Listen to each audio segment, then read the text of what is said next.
Hi everyone, welcome to the 7th week council meeting, which is also the last one of the year. I'm Elle, Peters, she, her, and on that note, if you're answering a question, please can you say your name, college, and pronoun. Also a special request from Josh to speak clearly because he has to write up all the minutes. So firstly, does anyone have any issues with the minutes of the previous meeting? No? Great, thank you.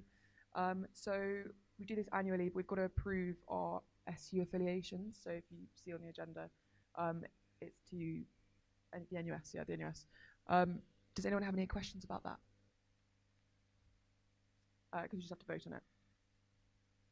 No? Yep, okay, so we move to vote. Well, I'll give you a second to read it if you want.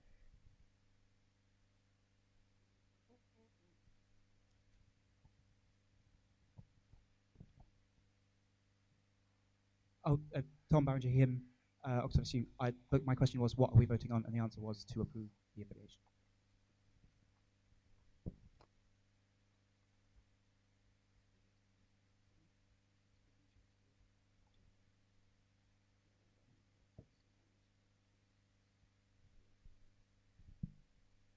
Great. If everyone's had a chance to look at that, if you could please move to a vote. So 1 is for and 2 is against. As the slide currently says. Thank you.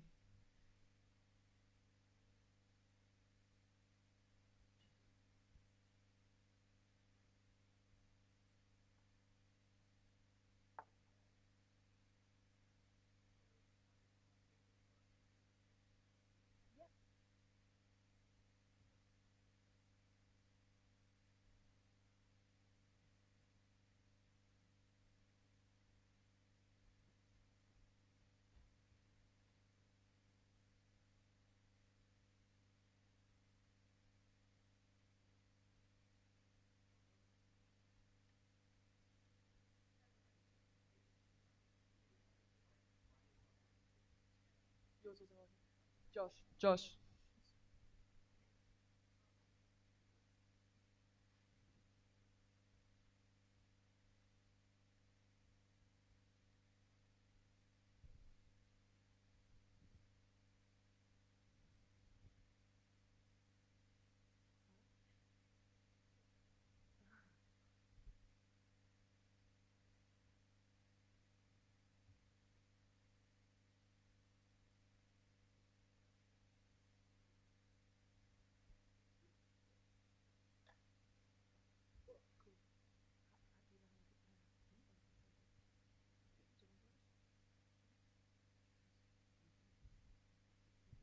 Is everyone ready?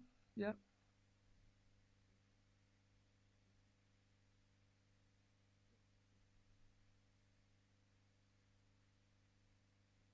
Okay, great. The motion passes. Thank you very much. And so next we'll have a budget report from Tom.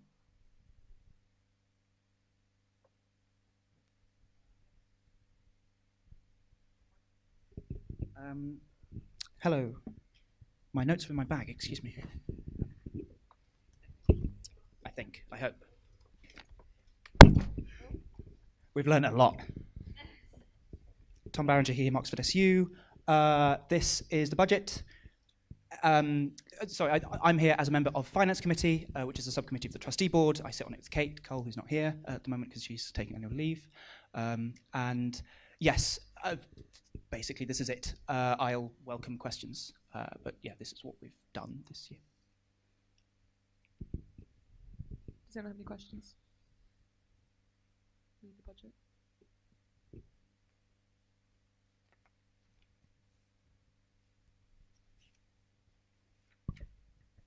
So it's Matthew Judson, Lady Margaret Hall, he, him.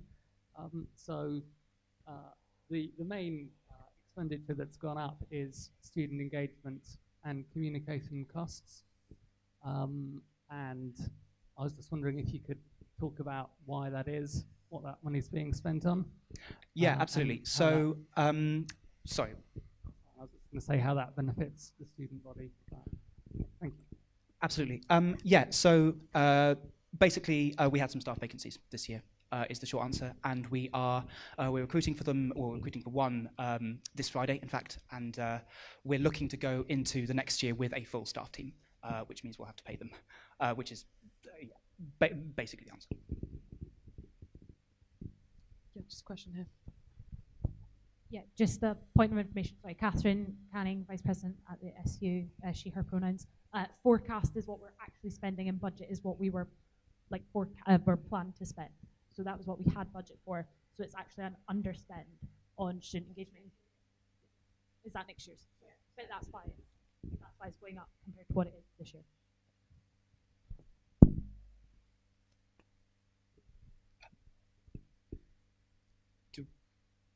That's made me more confused than before. Sorry. To clarify, the forecast, the first column is what we are currently forecast to spend by the end of this financial year, which is in July. The rightmost column is what is the budget for the next financial year, 2018-19, which starts in July.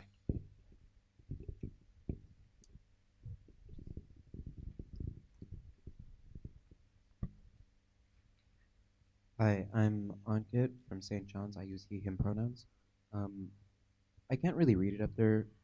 Could you just tell me what these two columns, within one of the years, what the two columns are for the forecast?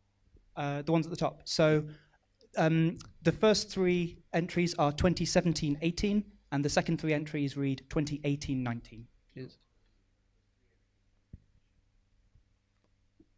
Oh, I'm sorry. Yes, of course. No. Yeah. So the full table would read Oxford SU. So the Oxford SU forecast, OSL forecast, which is Oxford Student Services Limited, our sort of business arm, runs the Freshers' Fair, does advertising for us, and then the third one is the total, and those are repeated. Yes. No. I should have noticed that. Sorry. Any other questions? No. In which case, thank you very much, Tom. And could I call up the SABs to give their thoughts? Oh, sorry. I'm wrong. We have elections in council. Could I please call up Ariel? If you don't mind.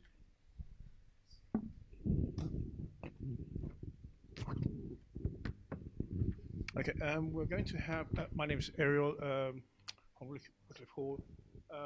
We have, I beg your pardon. Yeah, my name's Ariel from Wycliffe Hall, and we have election in council for the chair of council position. And we have two candidates for this position. The first is Anisha Farouk, Queen's College. Is she here? Yeah, there you are. And the next is Ellie Milne Brown. Is she here? There you are as well. Okay. We're going to put the slides up in a bit, but before that they will come forward and then they would give a short speech, and after that you can ask him any questions you want. With regard to the questions, try to keep the questions to the kind of questions that both of them can answer, so don't ask lopsided questions. I guess that's the general idea. And do you both want to come down and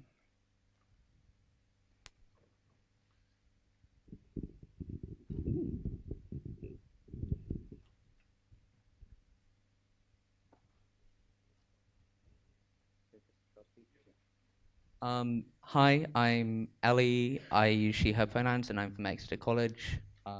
So I want to be chair of council because I'm passionate about working with the wider student community and also about improving links between the SU and JCRs and MCRs and SUs, i.e.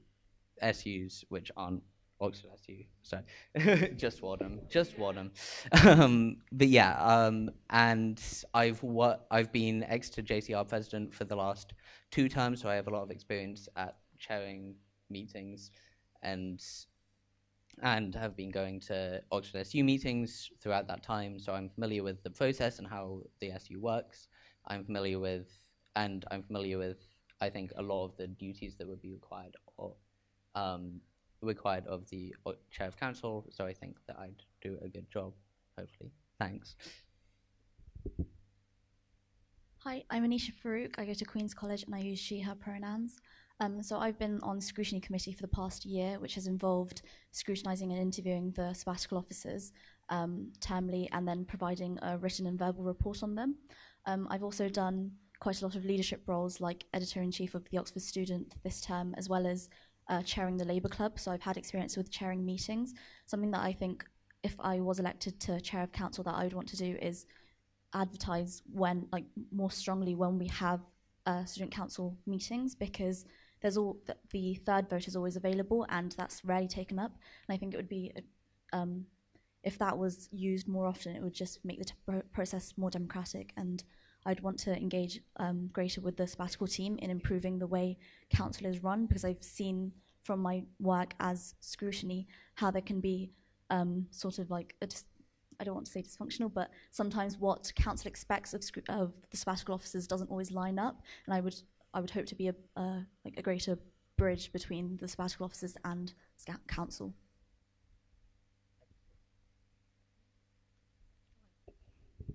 Thank you very much. Has anyone got any questions?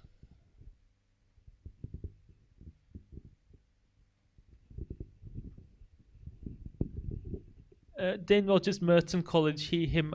My question to the two candidates, how do you demystify council for new attendees, given that I think next term we're going to have a lot of potentially quite keen freshers coming on? What's your thoughts on that?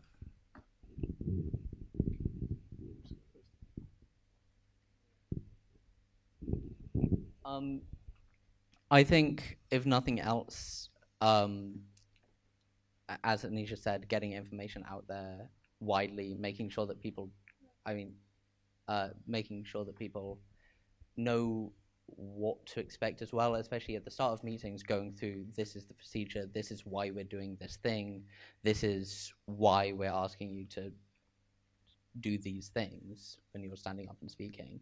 I think that there are a lot of good reasons for the way that a lot of council works, but for somebody who's first coming to council, I remember when I first came to council, I was just sat here like, what? Who? And I think making it, but I think that there's times when it's easy for the people who have been going to council for quite a while to just kind of know how council works, and therefore just sit here and kind of assume that everybody else knows what's going to be happening. And so I think just being very clear up front, this is what's happening, this is why it's happening, I think that that's the way that you make sure that it's a lot clearer process. I also, sorry, could I just quickly add a thing that I forgot to say in my speech, which is the one thing that I'll be working on doing is really improving the link between JCRs and student council. So something that we could do is getting JCRs and MCRs.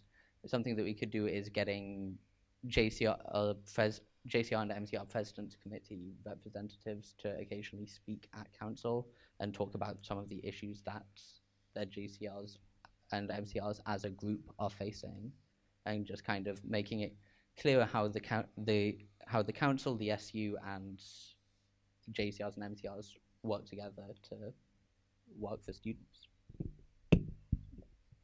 So I would want to provide information at the beginning of meetings about what the structure of the meeting is, how points of information, points of order, and so on work, and sort of streamline the procedure of student council meetings, because it can be quite confusing, especially like if you're a fresher attending for the first time, you can just not really know what's going on.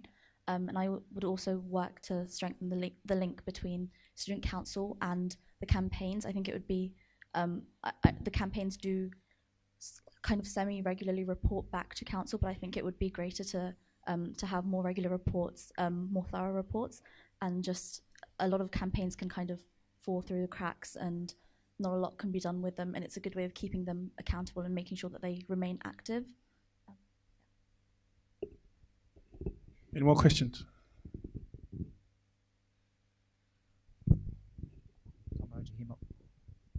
Tom Barringer here, Oxford SU. Just because I'm interested. We are a democratic body, and that's one of our fundamental principles, but we have worked in some respects to weight some voices over others because we realise that they're marginalised. We give liberation campaigns more votes than other campaigns, for example. So I wanted to ask you about your personal take on this. How do you square the benefits of democracy with the occasional sort of tyranny of democracy in that it marginalises some voices? So I completely agree with giving helping to amplify the voices of marginalised groups, which I think that the SU does quite well. Like, for instance, with diversifying the trustee board and so on, that's been a really good thing that the SU has been doing. So I would essentially I would support that and would work to improve the voices of marginalised groups in council. Yeah, I think similarly, I entirely agree with that policy of the SU. I think that at the end of the day, something that a lot of the work of the SU is going to go towards liberation campaigns and making sure that marginalized groups are benefiting from the SU's work and that voices can be heard about how to do that. And I think that that's a crucial part of this body. It's making sure that the people for whom the SU are working are really saying what they want to happen, and those groups and marginalized groups are some of the foremost people for whom the SU should be working, in my opinion. I also think that the demystifying process that we talked about is also really essential for doing that. I think that a lot of the structure of the SU Council is kind of based on structures which can be quite alienating, but not so much to people, for example, from public schools, because it's formats that might be a bit more familiar to them. So I think a demystification process will, by explaining exactly what's going on at the start and throughout meetings, would allow marginalized voices to feel more able to speak up and have their say, which I think is really important.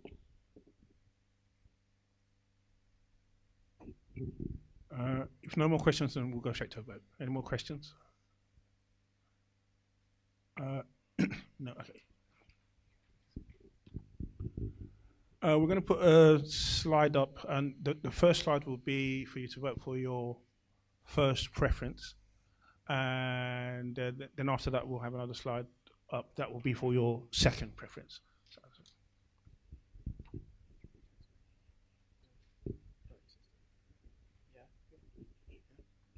So just to clarify that, it's a single transferable vote system. So it's not first past the post where you just put an X in a box. You're ranking the candidates. So the first slide is for your first preference. So the candidates will have different numbers, but the numbers on your voting pad is corresponding to candidates, not to rank. So on the first slide is your first preference. Second slide is your second preference.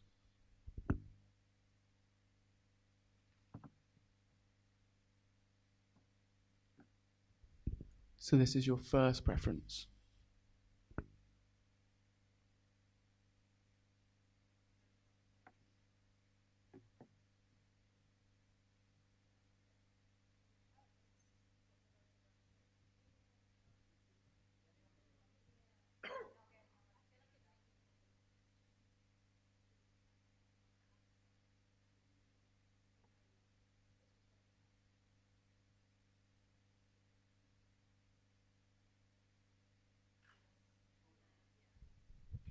Just to make sure we don't have a massive technological issue, can everyone see a number when they're trying to vote on? No. Just a line. Thank you very much.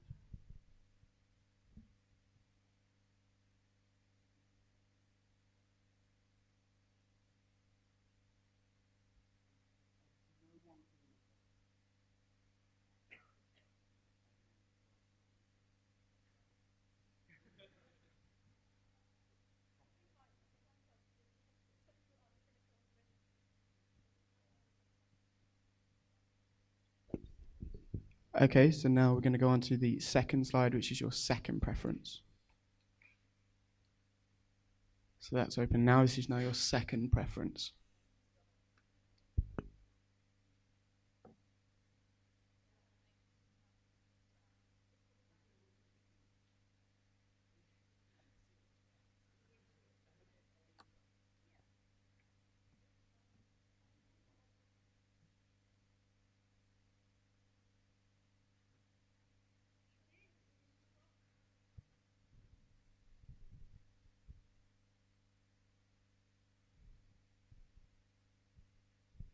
Okay, thank you very much, and thank you to Anisha and Elliot as well.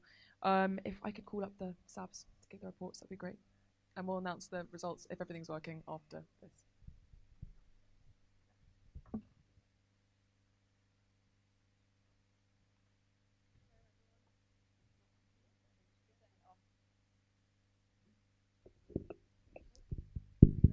Yeah, working now. Hello everyone, my name is Marianne Melson. I'm the Vice President for Graduates and I use she, her pronouns. A few updates for you. First of all, the motion from Hilary Term about desks and workspaces for postgrads. I've been working on that with our divisional representatives and I've been attending a meeting with representatives from the libraries as well to discuss how the libraries can be part of a solution to postgraduate researchers having better spaces to go and do their work. Another thing I've been working on is the Junior Dean's survey, where Tom and I have written a final report that we've taken to the Joint Subcommittee of Education Committee with student members, where we got some really useful feedback for how we can take this forward and make sure that our recommendations are hopefully implemented. We will be meeting some key stakeholders in the university before we finish our term, so hopefully we can get that going before we leave. A final thing I wanted to mention is that normally for the 7th week council of term, we would have a report from our trustee board, but because our trustee board hasn't met yet, there is nothing to report. So yeah, that's why there's no report from trustee board. Hi Council, I'm Catherine, I'm the Vice President for Access and Academic Affairs. I use she, her pronouns. So updates from me, we are finally doing outreach training for going back to an old school or back to a community that's not necessarily in Oxford. If that's something you would be planning to do over summer or at the start of the next academic year, maybe before you come back, we're running training for that and there will be resources available to those who attend training tomorrow 4:30 at the SU, but you do need to book on in advance so that we can make sure we have enough resources for everybody and we have limited space. So there's a Facebook event on our the SU Facebook page. There's also an event on our website and you'll need to get your tickets through our website. They are completely free. It's just so we can count numbers and make sure we have enough space. Other things, yeah, it's getting to the end of the year, so things are tying up at my end and I'm getting ready to hand over to my successor, Lucas. We've got the chemistry department full review is going to be 9th week, Thursday, Friday. So if anyone does chemistry or knows any chemists that would like to have some feedback fed into that review, now is your last chance. Please email me in the next week or so to make sure that I have those comments ready to feed into the review. It's been a pleasure being a sabbatical this year, and thank you for keeping me on my toes. Hi, Katie. I'm your Vice President for Women. I use she, her pronouns. Firstly, apologies that I did not do a video report for my final video, which is quite bad, really. But I have just not been in the office because I've been running around like a bit of a mad thing, doing various training sessions at various colleges. So I've not spent a lot of time in the office, and our digital communications people have not been able to catch me to get me to do a video. So with that in mind, I'm just going to sort of give you a quick report of what I've been up to. If you want any more information about what I've been up to, the scrutiny reports are available, and we're going to hear from Anisha about scrutiny later. So that'll be sort of a fuller version of what we've got up to for the year. But basically, as I've sort of mentioned, my time over the last fortnight has mostly been taken up by organising and running training workshops. So these have run between week 6 and week 8, so I've got a few more still to do, but the majority of them are now done. I have run 5 bystander intervention training sessions. There is one more happening on 11th of June, 3 till 5 at the SU. If you're interested in coming, there's still spaces, so have a look on the SU Facebook page. There's an Eventbrite where you can get free tickets. I've also run 14 consent workshops, or will be running 14 consent workshops when we add up all the ones that I'm still yet to do. So there's been 2 central sessions at the SU, and there's also been 12 college sessions. So thank you to Wadham, Mansfield, Christchurch, LMH, Lincoln, Peters, Cats, and Johns and Keble, who have already done workshop training. And still to come are some sessions for Balliol, Brasenose, St Anne's, and Teddy Hall. So if you belong to one of those colleges and you're interested in finding out about becoming a consent workshop facilitator, do get in touch with sort of your president or your welfare rep or your women's officer and ask them sort of when those training dates are happening. They're happening as of tomorrow up until 8th week. I unfortunately don't have any further capacity to run any more sessions, unless you want it at 9 o'clock at night, because that's the only time I'm free now for the next couple of weeks. So I'm sorry, but please don't email me to ask me to run any more sessions.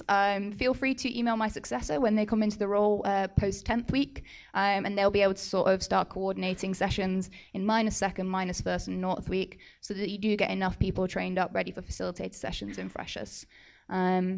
Yep. Hope you read my scrutiny report. Hope you think I've done a good job this year. Thank you very much for being excellent students. Hi, Farheen, Oxford SU VP Welfare and Equal Ops, she, her pronouns. So the last few weeks has just been all of us tying up loose ends on projects. So I've been finishing up a couple of my projects. I have finally finished the kind of welfare, an evaluation of all the welfare officers and what they think the baseline should be in colleges, PPHs, respectively. Hopefully that will come to next year's council. So I won't be here for that, but you'll get to see it. It'll come to council in the form of a welfare vision, so you get to see kind of rearrangement of some of the priorities to see what colleges should be spending on and what the minimum standards should be, I guess, across the board. Because yes, you apply to specific colleges, but your experience should not depend on which college you go to. It should be the same everywhere, which is a strong belief of the SU. So that's happening now. I've also been finalizing work on prevent stuff. So stuff has been going on within the university. I've still been collecting stuff from across different colleges on documents, so risk assessments, action plans, etc. If any of you have anything to do with that or want to know more about it, please get in touch with me before I leave office, and also my successor. And there's also a student campaign called Prevent Oxford that you can also get in touch with. They can also give you the same information. And in terms of facilitator training, Casey's been running consent workshops and bystander intervention. I have been working with student campaigns to evaluate and review some of their own workshops. Cray will be doing sessions for facilitator training next term, -1st and North week. LGBTQ campaign is running theirs this week and next, and OSDC will be releasing their dates. That's the Disabled Students Campaign, sorry. Will be releasing the dates for their training during the next few weeks, during the next few days, sorry. So please do keep your eye on the ball for those. But yeah, thanks very much. Hi, Tom, he, him, Vice President Charities and Community. Not really much to add to my video report about what I've done. There's been a lot of sort of loose ends to tie up. A lot of audits actually as well. I've done a green impact audit and a fair trade university audit, which has been as fun as a 4-hour Skype call can be. And yes, and so sort of events that to make you aware of. There's a charity reps meeting tomorrow at 10 at the SU. So if you have a charity rep or anyone really interested in charity or the Oxford Hub or whichever else in your college or common room, then tell them about that. The Green Trashing Campaign are holding a sort of final sale of green trashing products in the morning on the SU next Monday. And yes, we should probably say something about the impact report as well. This brilliant document that we're going to be... Why not? It's not confidential, is it? No. It's not anymore. Okay. It will be. We will be releasing quite soon. Quite a nice looking document. Basically, detailing what we have done in the year. Sort of this sort of pages long boast. So when your friends say that Alzu doesn't do anything for me, you can say two things. Firstly, it's not called Alzu anymore. Secondly, you can show them this document, and yeah, it's quite it's sort of fun. Yeah, so no further things from me other than just to add my thanks from all of us. Thank you for keeping us accountable, and don't stop. Yeah.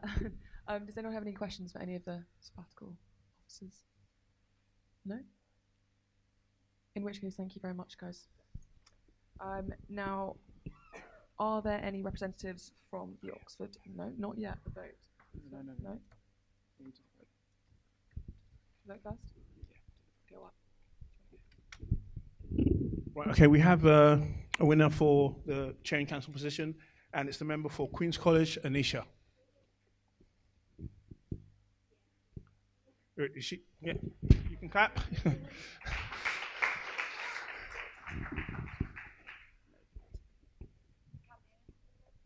Great. Congratulations. Could we have the campaign reports, please, and also from RAG, if anyone's here? Yeah, as well. If you want to. No. Yeah. Do you want to come up?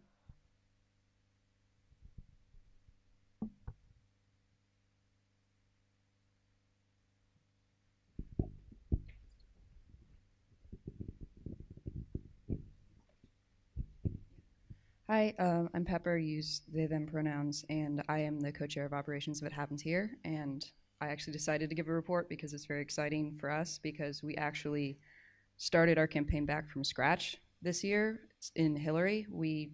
Basically everyone in the campaign graduated or left. And so I wanted to talk about some of the things that we did and what we want to do.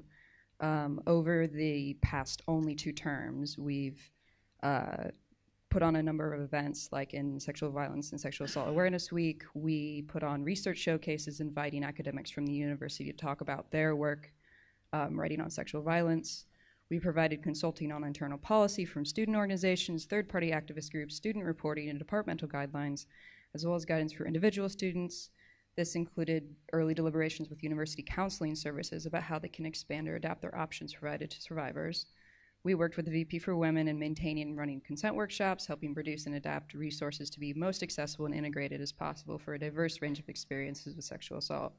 And we supported a number of events and protests alongside WOMCAM and the LGBTQ campaign. And what we want to see next year, and the reason why I'm even bothering, is because we really would like more people invested in helping with this campaign, because even though we were able to fill out a lot of the positions on our committee, a lot of us are, again, leaving, including myself. So I'd really like to see people who are dedicated to seeing some change. Here's some of the projects that we're going to be working on if you're interested. Some of our goals are going to be trying to keep a full committee, which we've yet to do, but it's really helpful to have a lot of hands. So we want to keep doing the research for showcases, because we figured out that's a really good way for campaigns to engage not just undergraduate students, but actual graduate communities and the faculty communities, is when they're able to talk about how their work actually affects students from an academic perspective, but also as members of the community. That was actually a really interesting way of getting other communities involved in the work that we do. So I'd suggest that sort of event for other campaigns as well. And then we also worked with the bystander intervention workshops, which those I think all of you will see in your colleges moving forward as something that can be really constructive to inter-college climate. But another goal that we're going to see is working more closely with graduate communities, because they've been notoriously hard to get to, and working with departments as well as colleges, because most of welfare is done through JCRs, through MCRs, and we're looking at ways we can connect with departments and look at what their policies are and how we can best serve the needs and what the problems that we've seen about not just preventing sexual assault, but when it comes to reporting and welfare. We're finding out that colleges don't exactly understand sexual assault, and sometimes even welfare people don't. So we're looking at how we as a campaign actually serve as that sort of communication. So if you're interested, please, reach out, because we have a lot of exciting projects. So thanks.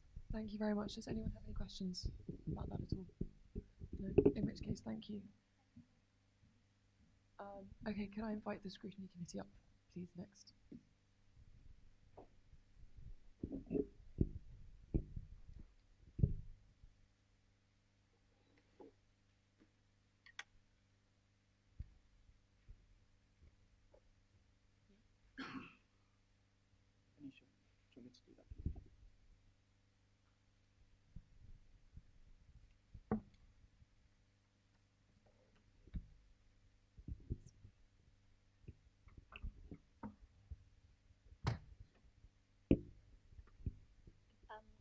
So the function of scrutiny is to hold the officers accountable to the student council.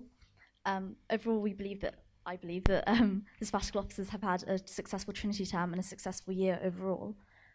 Hillary was probably the most disruptive term that they've had due to surprises like the NSS boycott and the UCU strike. But Trinity has overall been about picking up a lot of the projects that were paused during Hillary.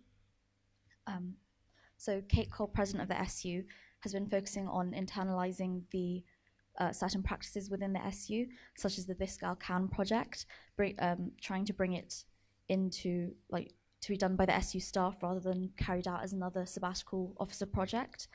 She's also been writing the housing vision to improve student housing arrangement. This project has changed a lot from Michaelmas, but I believe the goals surrounding this project have become more achievable and realistic. She's also worked to increase SU outreach to different parts of the university, like the gardens, libraries, and museums, and I believe she's been important in increasing SU visibility this term. Catherine Canning, VP Access and Academic Affairs, has been involved in a range of projects like the Access Project and the Academic Support and Guidance Project. One thing that I'd like to bring particular attention to is the vital work Catherine's been doing in improving the university's approach to academic support and addressing the race attainment gap. I believe the university has taken a more serious approach with this due to her lobbying efforts. Katie Haig, VP Women, has worked on lobbying for parents and carers. The SU will soon be establishing a babies and children's area in the building because of her work. She's also been working on making Freshers Week more accessible to these groups. At the time of scrutiny, her main goal was about finishing a report into how the university can relax rules around moving between colleges if a student becomes pregnant during their time here, as some colleges have better facilities than others to accommodate for this. And I believe that that's really important work that she's been really successful in doing.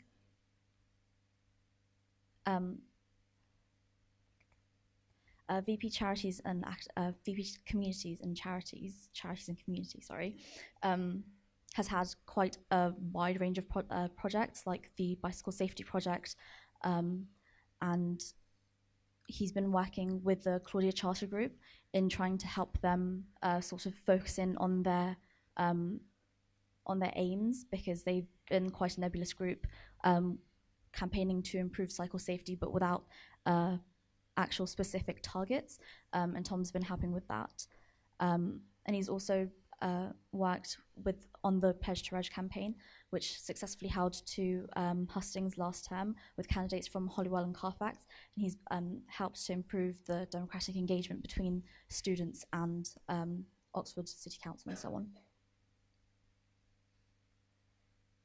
Marianne Melson has had a wide-ranging portfolio representing postgraduate students, student parents, carers, mature students, and international students as VP grads. She's had quite a committee-heavy role this term, and I know that there's been difficulty in filling council mandates and balancing them alongside projects because of how much time in committee takes up. But I think she's successfully used committees as an important forum to get across her views.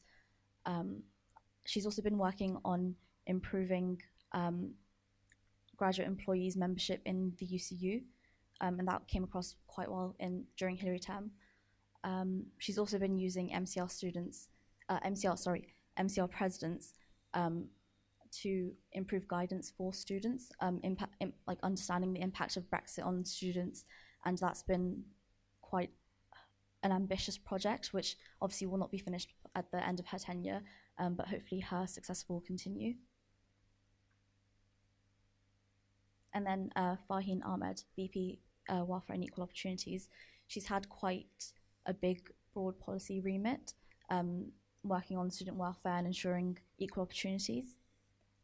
She's done a lot of work on the prevent policy of lobbying the university to make sure that the prevent policy isn't negatively and adversely affecting students.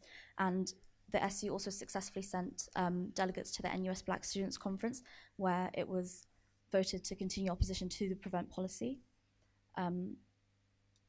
She's also successfully held the Feminism in Theory and Action Conference, which had, I think, 130 people attending, which was very successful. And she did, like, the collaboration with Cambridge SU on that was really impressive. Overall, I'd like to, I think that's all the SAPs, yeah. Overall, I think that the sabbatical team this year have worked really well together. When conflicts have arisen, they seem to have taken a very constructive approach with dealing with them and have presented a united front to the rest of the student body. and have worked on issues behind closed doors, which I think was really effective. They've also worked well with the SU staff, and they've begun to, I think, really transform the SU and make it much more visible to the student body. So I'd like to commend all 6 of the sabbatical officers. Thank you very much. Does anyone have any questions? Tom? Tom here, MSU. Yeah, I'd just like to say thank you very much to Anisha. I'd like to point out that Anisha was doing this on her own. Half the scrutiny committee was indisposed because he had exams. And so, yeah, it's very, very laudable that Anisha's been able to do all of this by herself. One very, very minor correction. I appreciate the sentiment. I really, really do. But the 2 pledge to reg hustings were early this term, not last term. It's just been a really long term. Yeah. Fantastic. Any other questions? No, in which case, thank you very much. Oh, no, sorry. Didn't see you. Sorry, just a minor thing for me, Catherine, she, her, Oxford SU. As much as we love the credit that we got for doing recommended patterns of teaching, it did come from the university. We are lobbying and supporting them on it, but it didn't come just from us, just in case they read scrutiny and get really pissed off that we're taking all the credit. But like, we're working with them on it, but it wasn't just from us. Any other questions? Last thing? No? Okay, thank you very much. Great. So this week we have 2 motions that are below the line, which basically they're very uncontroversial. And so if no one has a problem with either of them, they'll pass automatically. So that's the amend and renew accessibility policy and the RAG elections move from Hillary to Michaelmas. Does anyone want to discuss them, either of those at all, or have any opposition to them? I'll give you a minute to just read what they're about.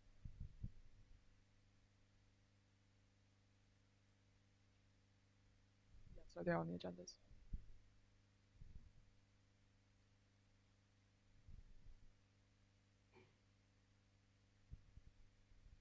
Okay. Does anyone have any opposition to that? Either of them? No? In which case the motions both pass. Thank you very much. Okay, so the first motion is the amend and renew free education policy. So again, I'll just give you a minute.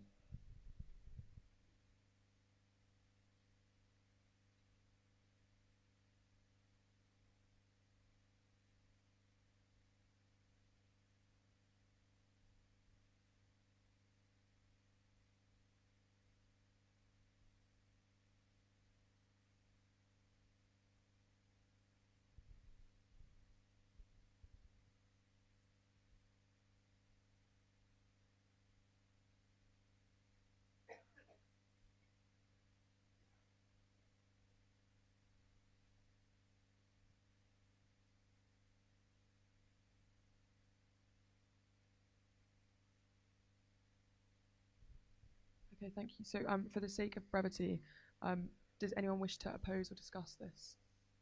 If there's nothing, it will pass automatically. No opposition or points of discussion? No? In which case, it passes automatically. Thank you very much. Okay, so the next one is the reproductive justice motion. The policy lapse in it. Should come up in a minute.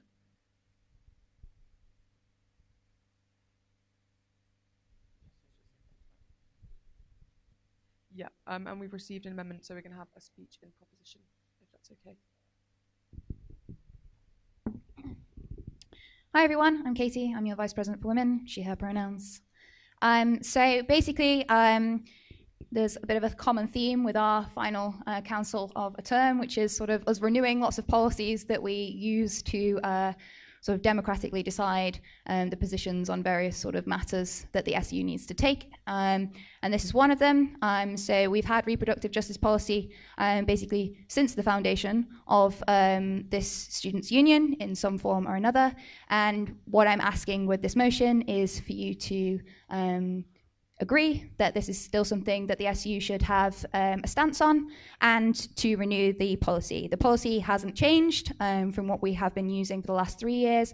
The only amendments that have happened are just changes from us referring to ourselves as AUSU to us referring to ourselves as Oxford SU, and removal of the mention of a part-time executive for parents and carers, because we no longer have that role. So yeah, that's my motion of proposition.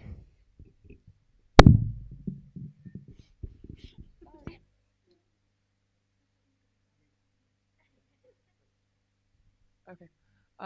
Thank you very much. So we've had an amendment, and the amendment suggests that amendment the text. Sorry, I'm struggling with handwriting. To renew the existing reproductive justice. Amend. Can I just ask the person who wrote this to come and to read this out? Is that okay? Sorry.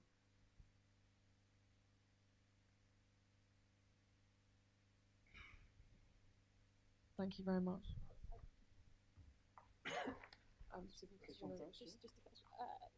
Yes.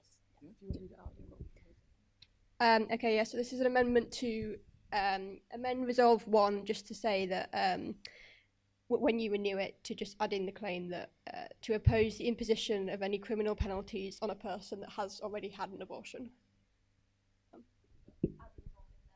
Yeah, as a resolve in the motion.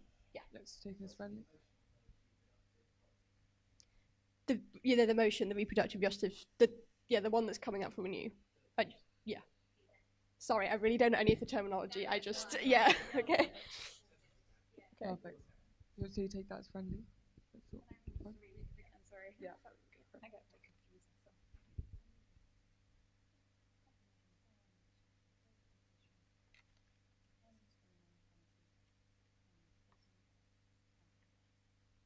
Okay, so we would be including.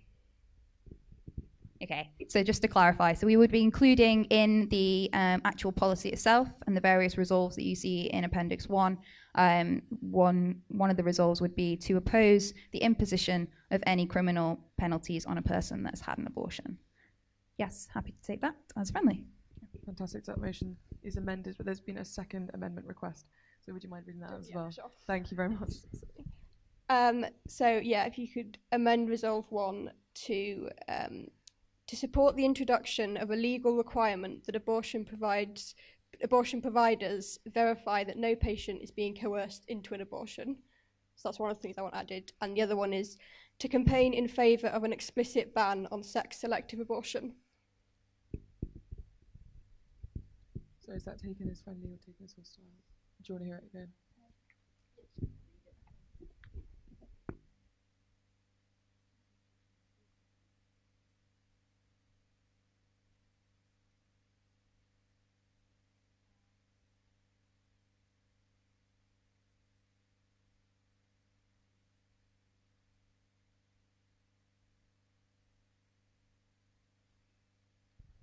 Sorry, 1 minute.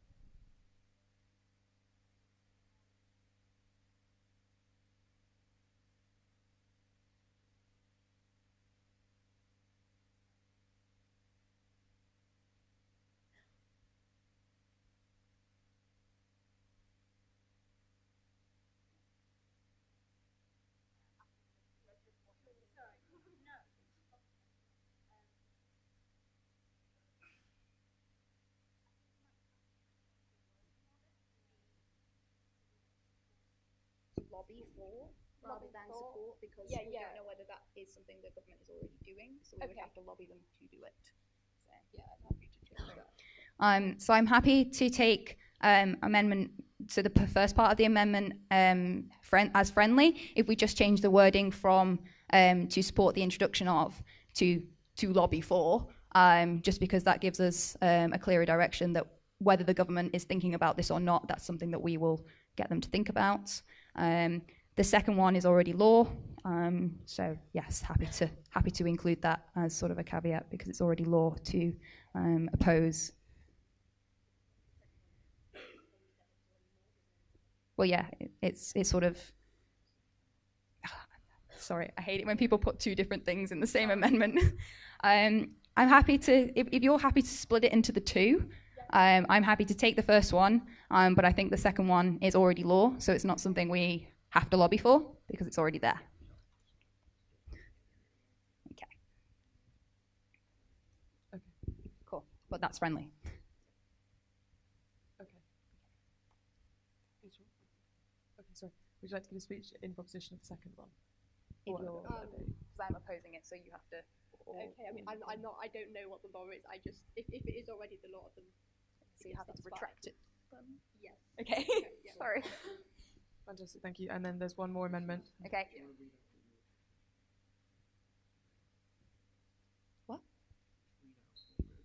Okay, sorry. For the sake of clarity of people in the room, so we are accepting as friendly to lobby for a legal requirement that abortion providers verify that no patient is being coerced into an abortion, and we are retracting to campaign in favour of an explicit ban on sex-selective abortion because it's already law, so there's no need for us to campaign on it. Thank you very much. And then there's one more amendment as well. Sorry. Okay, yeah, so the final amendment is to replace the line which currently says to support the right of all pregnant people to choose and to campaign in support of this right being legally established. So that's what's already there. And I'd like that replaced with to support the right of all pregnant people to choose abortion before 20 weeks, but to oppose abortions after 20 weeks. Okay, so do you want me to? Yeah. So basically, this is just sort of a matter of statistics. I think as the SU, you should be aiming to represent what the majority of the population believes. And according to a recent ComRes poll that was done in May of 2017, 70% of women would like the current time limit to be lowered for abortion, and 59% actually want it lowered to below 16 weeks. So yeah, essentially, I just feel like if you want to be representative of students and of the wider population, you need to take into account that people are actually wanting more and not less time restrictions on abortion. So yeah. Can we just have a response from Katie? So my response is based off sort of the historical standpoint that we've taken, which is that choice is choice. And so with that in mind, we don't want to sort of restrict choice to specific time limits. Ultimately, if an individual student is not comfortable having an abortion post 20 weeks, then they have the freedom of choice to not have that abortion, is ultimately what I would rather the motion be clear that we would support somebody even if they were seeking an abortion regardless of the time period that that was in. And we wouldn't want to sort of place those restrictions on somebody to make that choice for themselves and know that that was the best choice for them. Okay, great. So I think we've got quite a lot of questions in the room. If you go to Tom first, please. Tom here, MSU. Just a quick clarification. The SU is a body that represents students and not the general population. So the statistics that were quoted may not be as relevant as they seem.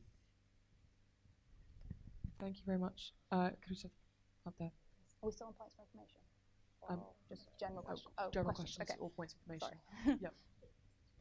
Yeah. Hi, Lucas C. Him, Wharton College. I just want to talk about the poll in particular, because that poll is poorly conducted at best, and a much more reasonable estimate of the proportion of women who would like to reduce the abortion time limit is 46% from the most recent YouGov poll. The way that the poll asked the question framed it in reference to other European countries with a substantially lower abortion limit, and it had some leading options below that line. And there are some other questions within that poll that demonstrate that it's quite clear. A mark of good polling is not being able to know who paid for the poll, and it's very obvious who paid for this poll in particular. So I think that there are lots of interesting things. There's a discussion to be had, but it should be made on what people actually think. And the 70% number is not a reasonable estimate of what people in the UK actually think about abortion. Thank you. Yeah, just jacket. You could introduce yourself as well. Hi, Yaroslav Walker, St. Stephen's House, he, him. So is this the Oxford SU taking, relatively new, is this the Oxford SU taking a stance on when life begins, implicitly? Well, have you read the appendix? Yes. Okay. And its question specifically to your response to the amendment. Okay. So again, if you read the amendment, basically the emphasis is on choice. So we are effectively, yes, we take a pro-choice stance in the sense that we want to provide the opportunity for individuals to know what the best choice is for them, and we want them to support them in that thing, and for there to be no restrictions on somebody to be able to make that choice. Of course, what we also want to emphasize is that this reproductive justice policy is not just about us taking a stance on abortion, it's also us taking a stance on people who should want to continue with their pregnancies and how best we can support them. So really it is choice in the very fundamental sense of we want to make a commitment that our students can make the best decision for them. Yeah. Right, is that... Terribly sorry, but I don't quite consider that a satisfactory answer because implicit within your denial of this amendment and your response to it, you suggested that you would like people to have the choice to terminate their pregnancy right up until birth, is what was implied, or just the point beforehand. First of all, could I ask for clarification on whether or not that was what you were intending, and if so, does that not imply that the SU is taking the stance that life does not begin until birth? Katie, would you like to respond to that? And if you want to, Yeah. Tom, you're welcome to.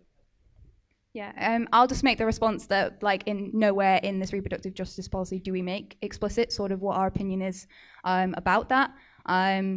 What we do is that we want to support people to make those decisions in terms of what they believe and what they believe is right for them.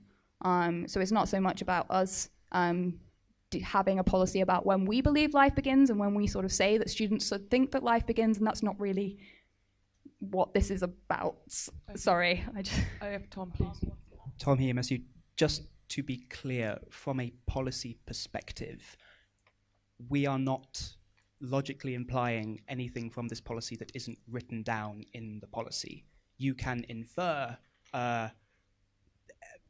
philosophical or ethical points from the policy, but we're not making any claims that aren't written down. Okay, I think that's a satisfactory response. Does anyone else have any questions before we move to a vote on the amendment? Or points of information or points of discussion? This is just on the amendment. Yeah, okay, cool. I'm getting all confused about where we're at, sorry. Yeah, sorry, so just this is we'll vote on the amendment and then vote on the motion. Yeah, okay, cool. It's Matthew Judson, Lady Margaret Hall, he, him. Just on the statistics thing, do we have any data about what Oxford students think about this issue? Because we were talking about general surveys. Do we have any data specifically on the student body here? It's not something that we've necessarily polled specifically.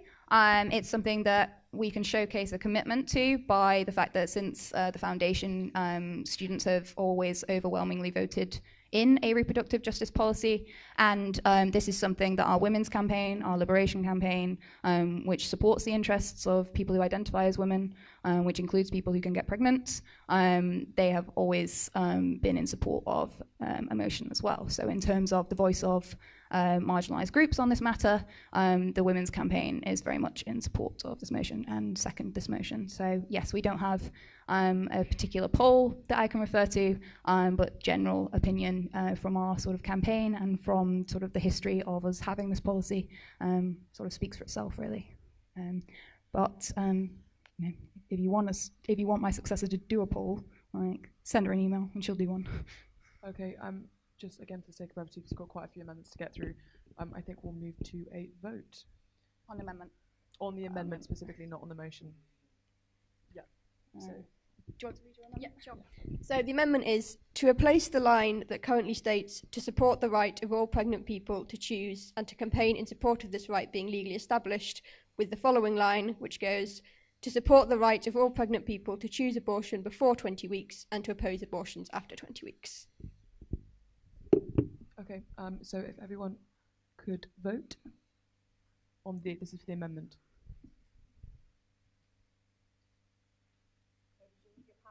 Sorry, go on, run.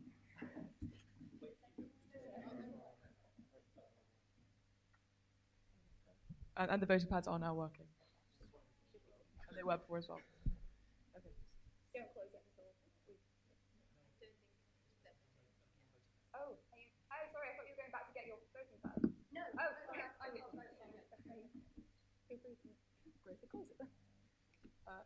Has everyone voted? Yeah. Okay.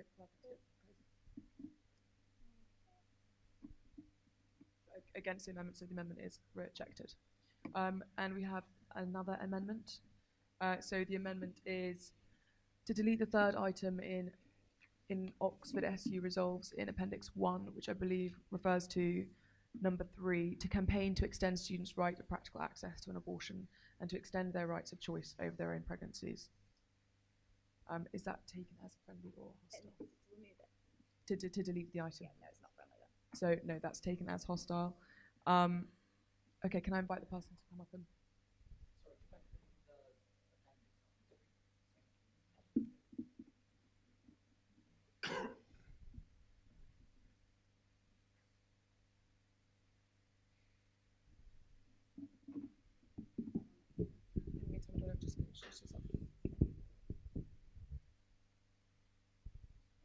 So it's Jack, St. Edmund Hall, and he, him pronouns. Essentially, I just feel that this should be deleted as it's something that the general population, as well as those 24 and under, overwhelmingly oppose. So the vast majority of those who are polled in pretty much every poll have opposed loosening abortion laws further to allow for abortions after 20 weeks. And given that the Oxford Student Union has failed to do a comprehensive survey of the student body, I feel like it would be illegitimate to suggest that this view is representative of either the student body as a whole or students outside of Oxford. Just a point of clarification, just because we've had polls come up in the past, where are you getting your information from? So this is, I mean, it's from every poll, but I can quote you specific numbers from, sorry, do you mind? Thank you. From the Comras poll, in which only 2% of those surveyed supported extending abortion rights further. And whatever your physiological understandings of polling, it's hard to be that wrong. Okay, so sorry, I'll just let Casey defend that, or defend against. Oh, sorry. I have to remind myself what the thing I'm opposing is now. Okay, the resolves that Jack wants us to delete is to campaign to extend students' rights of practical access to an abortion and to extend their rights of choice over their own pregnancies. This is exactly the type of thing that we just did with the Home to Vote bursary. So this is as and when we need to campaign for people who have restrictive abortion access. That's what that is referring to. I just also want to make the point that we are, as of today, affiliated to the NUS, and this has come sort of directly from and directly been formed from the guidance that the NUS has done. So I know that people might get a little bit concerned about the idea of us campaigning, but I can assure you that it's well within sort of the rights of the student union to campaign on these matters. And when we do campaign on matters specifically related to abortion, for example, we bring those kinds of motions again to Student Council, like we did with the Home to Vote bursary, and we allow people the opportunity to say where that money and where that time should be going into. So if we were campaigning to extend students' rights to practical access to an abortion, as we did with the Irish Home to Vote bursary, that would be something that we would bring as and when to ensure that students thought that that was a worthwhile piece of energy, thing to spend energy and time on. So that is there so that there is a expectation within the SU that we do take standpoints on these things and we bring these things to students and we consider them to be something that students will be interested in campaigning on. Don't put the mic down. Okay, thank you very much. Yes, but could you keep it brief, please? So would you take as friendly to consult on whether to campaign to extend the students et al.? Just on the basis that what you said there basically seemed to imply that this motion would do nothing other than give you kind of legitimacy in bringing issues to council, who would then decide on things. As a point of reference, what you can do is argue for it to be a matter of student consultation, like we did with the gowns. Yes. So yeah, so you can call that, but you'd have to explain why and what specifically you want that to be. Yeah. So what the kind of referendum would be, if that makes sense. I mean, So can I just have this amendment and then bring a procedural motion? Isn't it? That's something that you can proceed with, yeah. So I can... But later on, just okay, a point of yes, information. perfect, thank you. Yeah. So, does anyone have any questions for Lucas? Could we go to Lucas, please? Hi, Lucas C. Him at Wharton College. So I don't necessarily think that this is a question that can be decided by us talking polls at each other, but I think it's important to combat misinformation. So the Comrades poll explicitly, this is the question that was asked. In Great Britain, the upper time limit for abortion is 24 weeks, or approximately 6 months gestation. By comparison, in most EU countries, the time limit is 12 weeks or lower. In light of this difference, what do you think the time limit should be for Britain? That's clearly and obviously a leading question. And the questions that are then the options that are then posed are: it should be reduced below 12 weeks, it should be reduced to 12 weeks, it should be reduced to 16 weeks, it should be reduced to 20 weeks, remain at 24, it should be extended to birth, and don't know. So shockingly, relatively few people in that survey say that it should be extended to birth, and you're correct that relatively few say it should be extended above 24 weeks. But actually, even after being asked an incredibly leading question, 20% of people say that it should remain at 24 weeks. And when we take a more reasonable survey on abortion, such as the YouGov 2013 survey, we see that actually when they ask, leaving aside medical emergencies, which of these options do you favor? Keeping the time limit at 24 weeks, increasing the time limit above 24 weeks, or reducing the time limit to below 24 weeks, or banning abortions altogether. 40% of people favor keeping the time limit at 24 weeks, and 6% favor increasing the time limit, and 19% say don't know. So, about 35% want to reduce the time limit. And for people 18 to 24, that number's even smaller. It's more closer to 1/4. So, I don't think that this is something that can be decided through opinion polls. I think it's fundamentally a matter of bodily autonomy. But the Comrades poll is a flawed measure of what people think about abortion, and it should not be used. And to be honest, it's actually quite offensive. But, thanks. Thank you, Jack. Actually, well, I'm Jack, very sorry. Jack, I'm asking. Do I not get a right to respond? Yeah, in a little bit, but I'd just rather take them. Do you mind if... Okay. Because it's more of a point of information than a question to you. Yeah.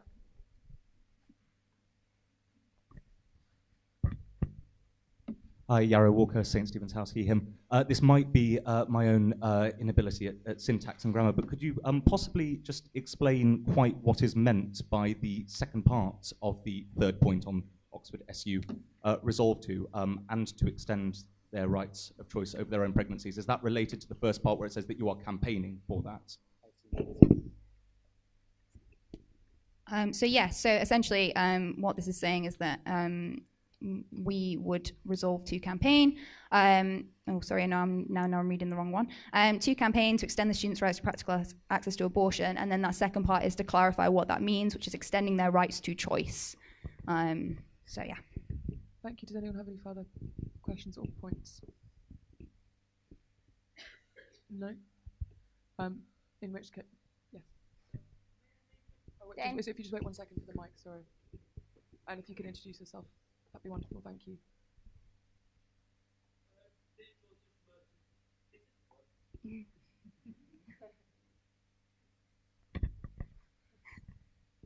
Dane Rogers, Merton College, he, him. It seems that we've had both two different sets of statistics that seem incredibly contradictory, and I wonder, as far as I'm aware, the SU isn't planning to do any particular campaigning on the issue over the summer vacation, and the motion could be brought back in week 1. I'd like to propose under, I think it's point 10. Sorry, 1 second. Where did it go? No. Under motion at point 10.2c of the rules of council, I'd like to propose we put this to an all-student consultation, and in the all-student consultation, poll people on the things on which there has been disagreement, such as time limits. As I think if we were to do that, that would be a way to resolve the debate and make sure that what the SU were to pass were to represent the student body. Sorry, to clarify, is this on the amendment or is this on the motion itself?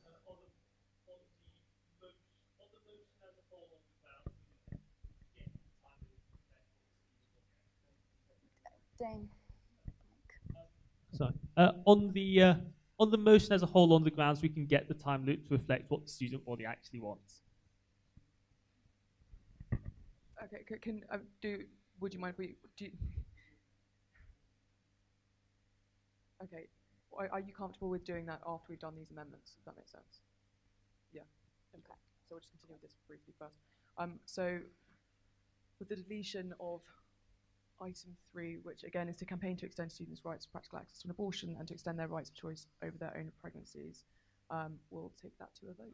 No. Would you like to respond? Could you please keep it to 3 or 4 sentences? No. So I definitely agree with you that this isn't something that can be decided by polls alone. I think it's a terrifically emotive and it's a controversial topic. But I think what polls are useful for is showing that this isn't widely supported. And I might have misheard, but it was my understanding that you just said that 6% of people wanted to extend it beyond. Yeah, okay, can I just actually just say that I don't think this discussion is particularly helpful. I think people have heard enough about polls, and we can just take it to a vote now. So if everyone is comfortable, we can do that. Thank you. So yeah, just to clarify, this is on the amendment, so whether or not that should be deleted. So again, sorry, just so everyone's clear, it's to campaign to extend students' practical access to an abortion and to extend their rights of choice over their own pregnancies. Yeah, so 4 is to delete that motion. Sorry, is to delete that section, and against is to keep it as it is.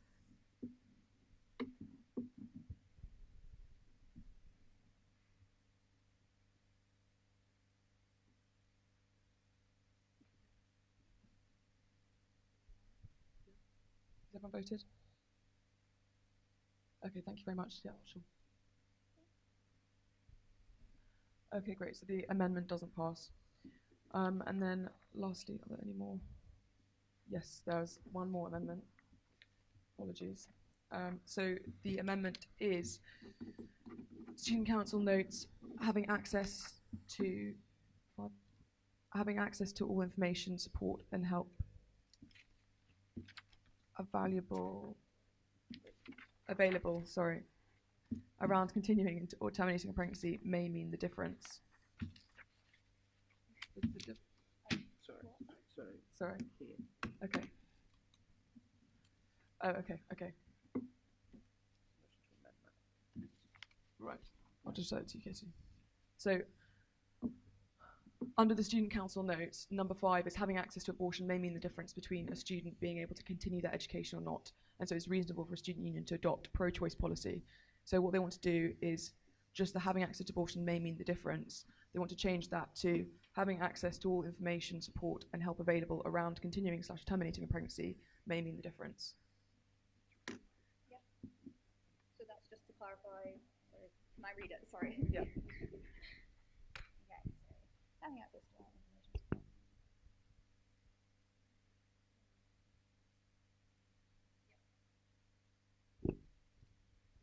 Yeah. So that's taken as friendly. So that's amended. Thank you. Yeah.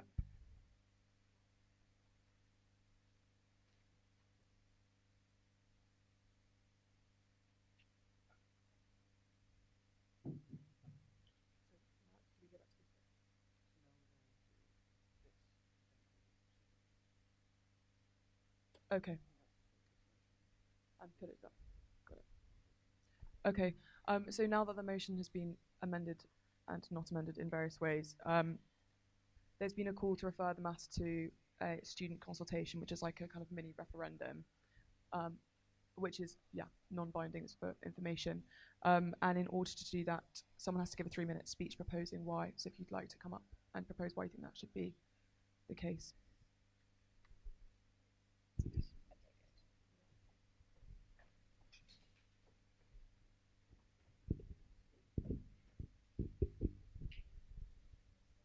So we'll vote on whether or not this should become, that should stand to a referendum type thing. And if the answer is no, then we'll vote on it now instead. Sure. Right. So thank you for that. So basically, my issue is it seems we've got on the one hand one set of polling which may or may not have some methodological flaws, saying actually the student demographics of under 25s and women want the limit lowered in general, whereas on the other hand we've got another set of polling that says it doesn't, which is 5 years old. Now the 5-year-old polling, of course, that's 5 years old. I think if you look at similar polling for you can see shifts in 5 years, but regardless, we don't have reliable data. We don't know whether Oxford students are anything like the general population or not. So the suggestion is, as far as I know, this policy would still be in place, I think, until the end of term. So it doesn't actually stop campaigning during term. I don't believe there was any campaigning intended over the long vacation, and it would be the policy would be brought back in Wednesday of week 1 anyway. So I don't think there wouldn't be a huge difference, and that doesn't actually affect groups such as WOMCAM anyway. It also gives us more reliable data to work out what the student body actually wants from the polling, and of course it's very welcome to see that the motion does now have in it the removal of criminal penalties on anyone that has an abortion. Thank you very much. I think Katie does want to oppose that, so if you'd like to keep it to under 3 minutes, please. Yep, no worries. Yes, not opposed to having a student consultation. It's a great democratic way in which to get the student's opinion. However, this is an opinion which is weighted more for people who identify as women and people who can get pregnant. If we have an all-student consultation, we'll have to think about how relevant it would be, given that half of the population would be able to vote on something which is not directly relevant to their bodies. So yes, that's the reason why I'm sort of saying maybe we should consider this now. Another reason is that my successor does plan on doing campaigning work around reproductive justice policy over the summer. This policy also includes stuff about parents and carers, and is a really effective lobbying technique for the student union to be able to, for example, get student members on childcare steering group and those kinds of things. And we've used this policy in the past to sort of solidify those standpoints that we have. So if we took this student consultation, we would spend the summer back without the VP women having a clear steer on that from their students, and without that sort of commitment from student council that that's something important that the VP women should be thinking about. The summer back is the time when sort of SU sabbatical officers get most of their work done and decide on sort of what policies they're going to be interested in and what kind of projects they're going to take on. So I do think that this is something that would be better to be decided on now rather than sort of waiting until next term, because that cuts out a good 4 months of time for my successor to be able to get a really solid idea about sort of project work and stuff around this. So yes. Great. Just for time reasons, does anyone have anything that they want to say? Okay, if we can keep it really brief, that would be great.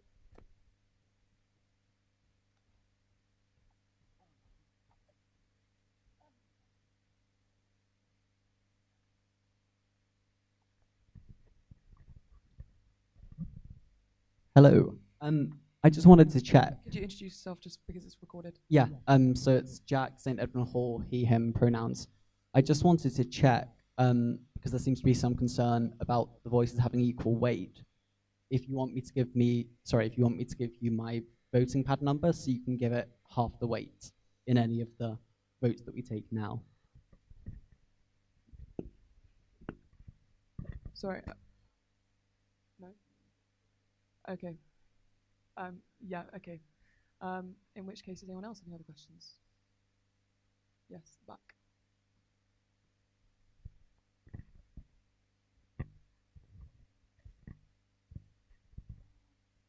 Hi, Yarrow, St. Stephen's House.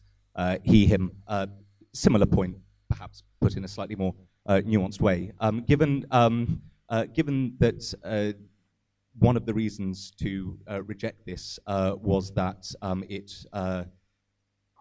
forgive me if I've inferred this wrong, but that the voices of those who identify as men in such a referendum should not necessarily be given the same weighting, and I completely understand the reasons why. Isn't that slightly odd given that the whole council is going to vote on this. So should there not be some consistency in the policy that either we have the referendum or that only those who identify as women in the room should vote on this issue now? Yes, but would you let Tom give a point of information about this beforehand? Tom Berenger, SU, he, him. Yes, I suffer from the same dilemma. I'm a man. I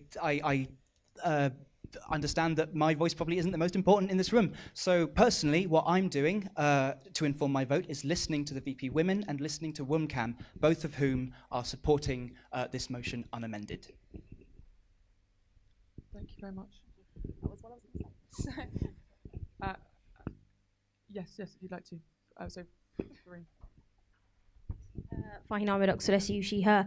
The reason why council slightly differs from an all-student consultation is because student council has elected representatives from common rooms across Oxford, and those are representatives that have been elected. This is a representative democracy. It's the same way as in Parliament, right? And we need to allow for the difference between an all-student consultation, which will be every student member, which doesn't take account of marginalised voices, and student council, which has made an active effort to take account of the voices of the marginalised when we do elections and votes here, through giving, for example, WUMCAM and Liberation campaigns 3 votes, as was mentioned earlier today, actually. So there's a slight difference, and I think we should make account of that. Okay, thank you. And on that note, I think we'll move it to a vote. Okay, very briefly, please. Thank you. Dane Rogers, Merton College, he, him. I was just going to comment that it does seem to me you do have to consider that certainly, for example, disabled students, well, I believe the statistics are that after a diagnosis of Down syndrome, I think it's 9 in 10 that are aborted.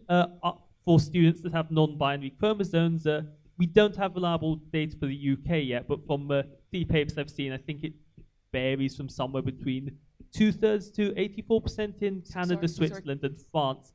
So I do think it might be, there is a danger perhaps in presupposing that the views of those in council and the liberation campaigns will necessarily agree with the views of similar demographics in the student body as a whole. Okay. Yeah, I think we'll still move it to a vote now. That's right. Finish which one? Cool. So we're voting on whether or not they should be taken to an all-student consultation.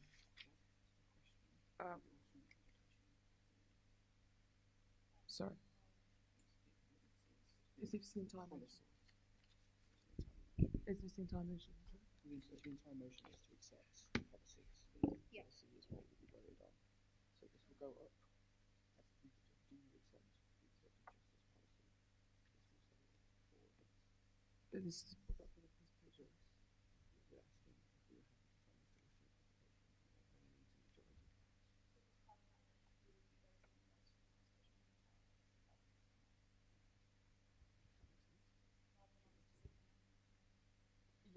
but then we're voting on whether or not we should have a consultation. Okay. Sorry, great. So to inform you all, what the consultation would be about is the whole policy, not about a specific amendment. Secondly, we'll now have a vote about whether or not we should take it to consultation. So for and against, for would be to take it to the student consultation, and against would be obviously to not. Yes.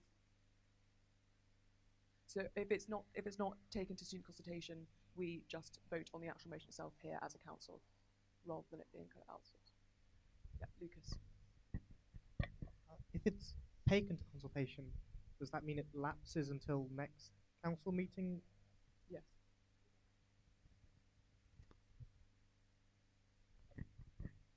Can we do something to make it not lapse in between now and the consultation result? No, because you need the congregation, you need the meeting to vote.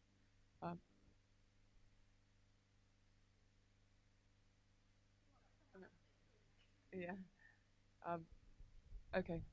Well, with all of that in mind, if we could now vote on whether or not we should have this as a student consultation. So for to have it and against to not. If you'd like to start voting now, that would be great.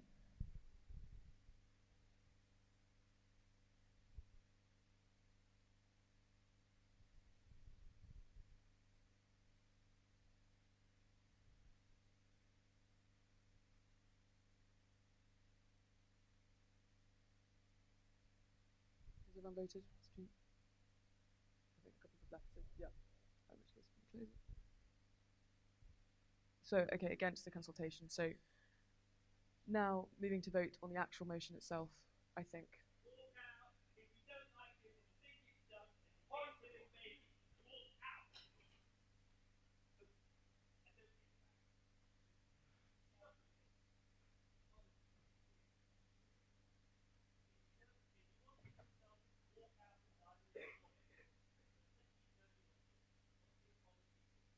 Okay.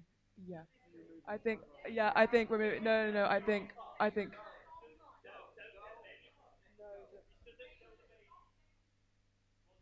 Could I ask you to please leave the room? You put forward a consultation motion and it didn't work. It's not undemocratic because we just had a vote on it. And you're not recognizing the sensitivity of the images that you're showing.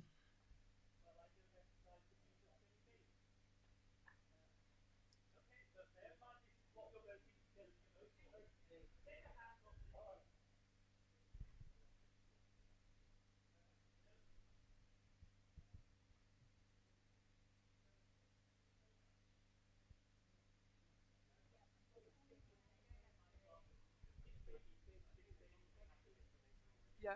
Can I? Okay. Do they all mind if we continue to vote? No.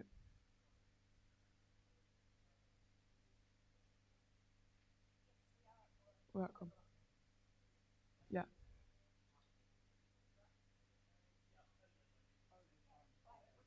We're fine, thank you.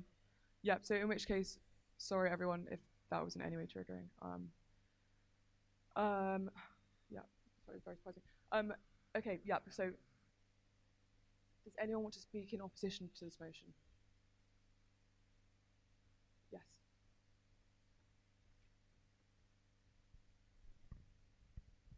Hi, my name is Megan Engel, she, her, Merton College. Do I have to stand? Okay. Yeah, I did just want to raise some opposition. Sorry, I have it on my phone, the actual text. Because I do feel like with the discussion that we've had to this point has elucidated, this is at least not obvious exactly what's being said in the policy. And so statements like, to extend their rights of choice over their own pregnancies, like that's not clear to me whether that's within the current UK law, like within the 24-week limit that the Parliament has passed, or if that's beyond that. Like it's at the very least not obvious what that language means.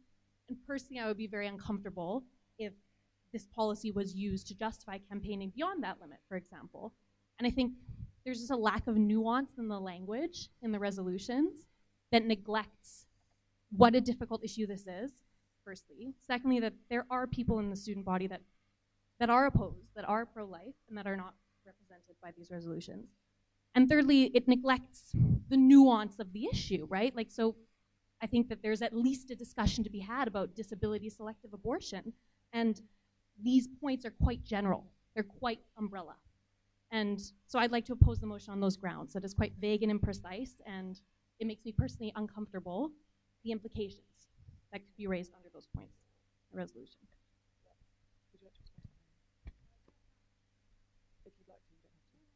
Okay, just a brief response.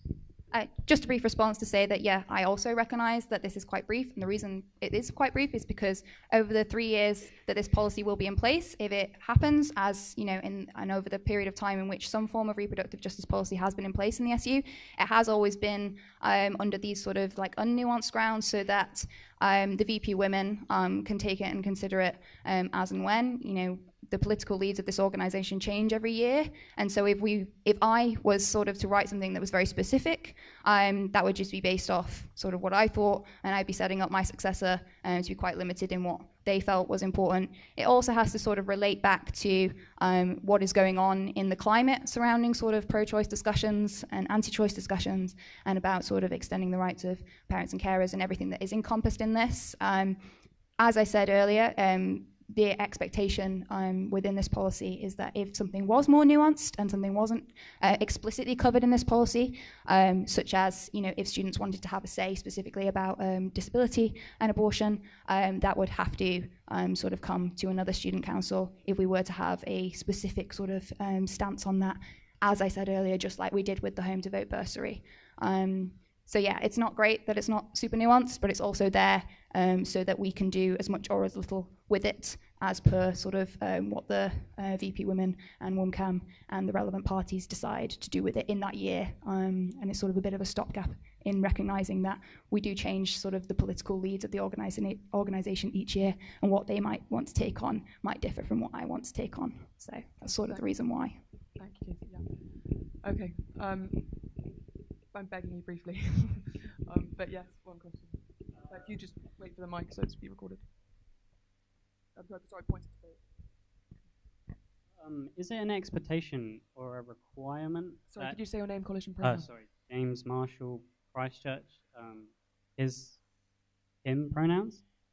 Is it an expectation or a requirement if something more nuanced was to, for example, extending the abortion past 24 weeks? Is it an expectation or a requirement that it would have to go to a vote?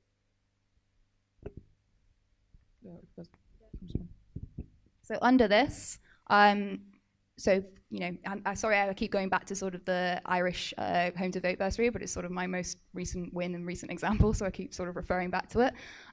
So I brought that because I wanted to be clear that people thought that that was the right way for us to be sort of taking this policy and running with it in a particular sort of political climate that, needed a response within this sort of 4 weeks period. So, for example, if something along the lines of that came up in the UK government, if Parliament was having a debate on it, then that would be the time for the VP Women to be like, okay, we need to sort of bring that and let students have an opinion about that specific thing. So as and when specific things would need to happen, or the grounds for it was set in this, but the nuances weren't, yes, then the expectation would be that the VP Women would bring that accordingly, or WOMCAM would bring it accordingly as our sort of liberation group for women. Great, thank you. Okay, yes. If you could introduce yourself again, please.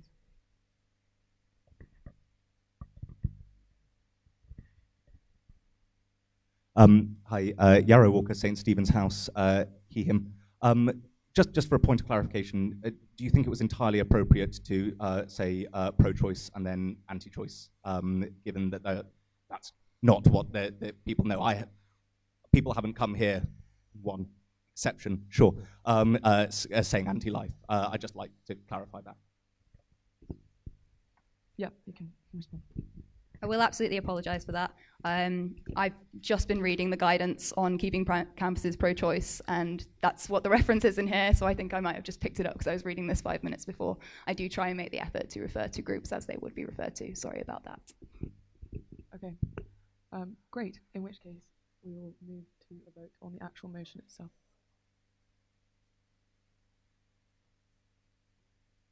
Yeah, it's just one kind of speech. I mean, if you have another point of debate you'd like to share, you can do that.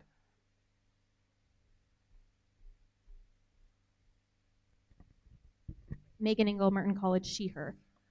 So for the exact reasons that you said you'd like to keep it vague, that's what I'm afraid of. That's why I don't like the policy, because your successor may do something that they feel is the correct course of action, but it may not be representative of all of the students in the student body, mainly myself. So that's why I would prefer to have a more rigorous policy, because this is a very sensitive issue. And so to just leave it vague for the reason of giving whoever comes next kind of free rein to pursue whatever political objectives they want to, well, I may not agree with those. So that's why I would like it to be a bit more succinct and rigorous. Okay. You happy for us to move to vote? Okay. Great. All right. So it's on the motion as a whole, including the amendments that we voted on earlier. And so, yeah, 1 for, and 2 for against. So for the motion and against the motion.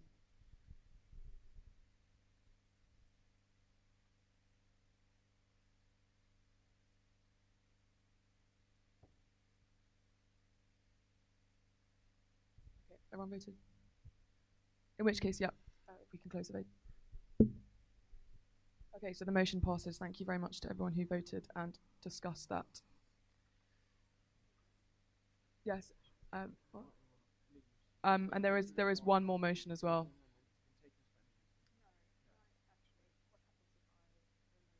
We might lose.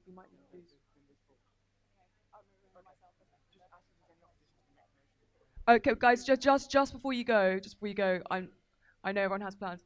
With the next motion, is there any opposition? Because otherwise, it can just pass without having to have a vote. The next motion is on the board.